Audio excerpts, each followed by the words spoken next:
Are high interest credit card payments draining your wallet? Today, I'm breaking down some of the top ways to pay off the debt fast. This includes using your savings, balance transfers, maybe even taking out a loan. So let's get into it.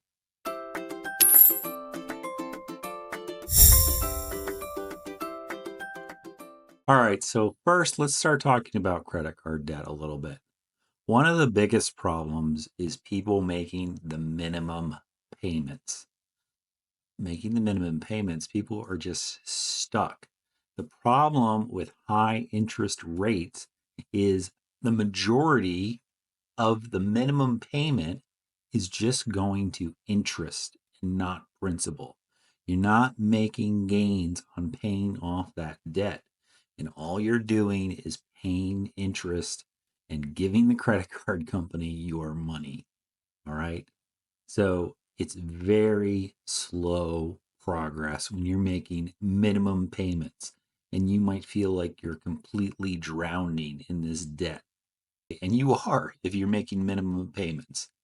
And the impacts of high interest on debt is just ridiculous. Your balance may seemingly never go down. All right. Every dollar that you're paying into high interest credit cards is $1 that you can't invest, you're not saving, or just using to enjoy your life, right? So let's talk about how we can pay these off. First option, paying with savings. All right. So if you have savings and you have credit card debt, you need to take a good look at that savings. It's okay. Everyone needs an emergency fund. I understand. I have full videos on emergency funds. But if you're carrying high interest credit card debt, this is not a time for investing. This is an emergency. We need to take this money and we need to pay off that debt. The biggest benefit is you're going to get immediate debt reduction, right? You're going to eliminate it. So hopefully, if you have enough funds, you're going to eliminate it. And you're going to save a huge amount of money on interest. That's the investment, right? You're losing money on interest now, regardless of what investments you have. And then you're going to end up saving a bunch. It's going to greatly increase your cash flow, right? You're not making those payments anymore. So now that you improved your cash flow, then you can use that money to build your savings back up. And last, probably the most important thing, is you're going to just have a lot of peace of mind, right? You're going to have some serenity in your life, right? Because you're not going to be worried about that debt anymore, and you're going to get that monkey off your back. And the only cons to using your savings are obviously your emergency fund. You want to make sure you have enough for emergency fund. The minimum would be like $1,000. Okay, but every situation is different. But you're going to have a situation where you're going to deplete that when you're paying off this debt. Some people might say, oh, well, there's an opportunity cost because you got rid of the savings and now you can't do these investments. Well, that one is ridiculous because you're losing money on the credit card, right? So just forget about that one. All right. And probably the biggest con is that folks just tend to reaccumulate the debt. And now they don't have savings and now they have new debt. So you need to be disciplined and not reaccumulate that debt. So the next option is going to be a balance transfer to a zero interest card. Credit card companies are offering these all the time. You might be getting them in the mail if you have decent credit. The thing to look out for here is that you want to watch the fees. How much is it going to cost me to do this transfer? Because sometimes they charge you a percentage of the balance that you're transferring. It could be from 2 to 5%. So you need to be careful and make sure that you're not losing money just because of the transfer of the fees. It just depends on how much interest is on your current card and what the fees are going to be. Usually there's always going to be some sort of fee. So what you're calculating is the interest savings that you're going to be able to make. Because now if you're on a zero interest card, all your payments are going to go towards your principal, right? So watch out for the fees. You need to make sure you have a plan if you do this. Your plan is to pay off the debt. Don't just put it there and be like, oh, it's no interest now that I can relax. No, you need to pay it off. Transfer, pay it off, pay it down immediately. Use the opportunity to get rid of that debt.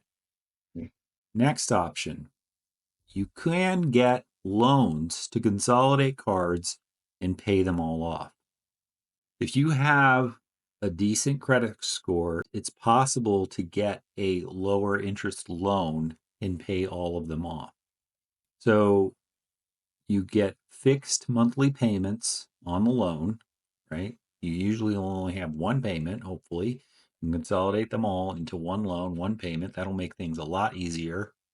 All right. And it can actually improve your credit score because if you get rid of those card accounts and you just have this one loan, now it's going to show better on your credit, your debt ratio, things like that. And you want to look at the rates and the fees, of course, before you take this step. But for a lot of folks, if they don't have savings and you're not using a credit card transfer option, this is a good option for you. Now, we've done one of the three options, and we need to repay this. There are two popular repayment options. Option one is called debt snowball. Option two is called debt avalanche. All right. So, which option is the best? Maybe you've heard of these, maybe you don't. Me personally, I prefer the snowball. So, the snowball involves tackling your smaller debts first and paying them down so that you eliminate accounts. Here's the thing. You're going to feel great when you eliminate these accounts. And even though it might not be the optimal way to save on the interest, getting rid of the account feels great. You're going to feel like you're making progress. Also, the account is gone. You're not going to use that account anymore. So you're not going to get in trouble with that account anymore. So getting rid of the accounts quicker it's a big advantage. Now, some people prefer the avalanche method. The avalanche method has to do with sorting your debts based off their interest rate. And this is a good option. You're going to save the most money, ideally, because you're tackling the higher interest first. But what I've found is that a lot of times the interest rates are similar across the debts. Whenever I'm helping people, or even in my past situations where I've had to pay off credit card debts. When I was in my 20s, I had to do this. So it's up to you which one you choose. I personally prefer the snowball method. So choose the method that works best for you. All right, so some final tips to go over. You need to have a budget. A budget is key to doing this. If you're going to be paying off these credit cards, you need to be budgeting every dollar that you have on your paycheck. Oh, the budgeting video. Every dollar you need to budget it. And the reason is because you need to make the most out of all the money that you have available. And by having a budget and sticking to it, you'll be able to contribute the maximum amount towards these debts. Right? You need to also address your spending habits. This is not a time to be going on vacation and going out to fancy dinners and buying extravagant things. No. You need to make this a number one priority. Getting stuck in high interest credit cards is an emergency situation that you need to deal with. Come to terms with the fact that you need to deal with this situation now. All right. And lastly, once you get done with paying this debt, you need to start working on that emergency fund and building it back up. Assuming you've depleted all your savings, then you need to work on that. I hope that these explanations were helpful to you. If you're really serious about getting rid of credit card debt, you need to start today. If you need help, if you have more questions, leave me a comment. Have you tried any of these methods to getting rid of your debt? Let me know down there. Also, Love it if you leave me a like or subscribe. I do answer all my comments. And I want to thank you for watching my video today, and we'll see you in the next one. Bye for now.